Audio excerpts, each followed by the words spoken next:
మన ఆక్వా రంగానికి మరో ముప్పు ముంచుకొస్తోంది. ఆగ్నేయాసియా దేశాల నుంచి తల్లి రొయ్యల దిగుమతికి చాప కింద నీరులా జరుగుతున్న సన్నాహాలు తీవ్ర ఆందోళన రేకెత్తిస్తున్నాయి. ఇప్పటికే ట్రంప్ ప్రతీకార పన్నుల విధింపుతో ఆక్వా రైతులు విలవిలలాడుతుండగా ఇక నిరంతర మరణాలకు దారితీసే వైరస్లు, తెగుళ్లకు కేంద్రమైన ఆగ్నేయాసియా దేశాల నుంచి తల్లి రొయ్యల దిగుమతికి అనుమతిస్తే ఆక్వా రంగం అతలాకుతలమవుతుందని హెచ్చరిస్తున్నారు. దీనిపై గురువారం ఢిల్లీలో సమావేశం నిర్వహిస్తున్న నేపథ్యంలో చంద్రబాబు సర్కార్ తక్షణమే స్పందించి ఈ దిగుమతిని అడ్డుకోవాలని ఆక్వా రైతులు డిమాండ్ చేస్తున్నారు.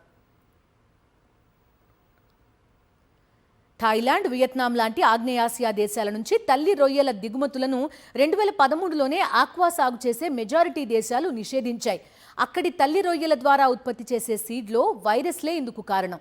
ఈ వైరస్ల నియంత్రణపై మందుల ప్రభావం పెద్దగా ఉండదట. పెద్దగా వ్యాధి నిరోధక శక్తి లేని ఈ సీడ్ వేసిన 20-30 రోజుల్లోనే చనిపోతాయి.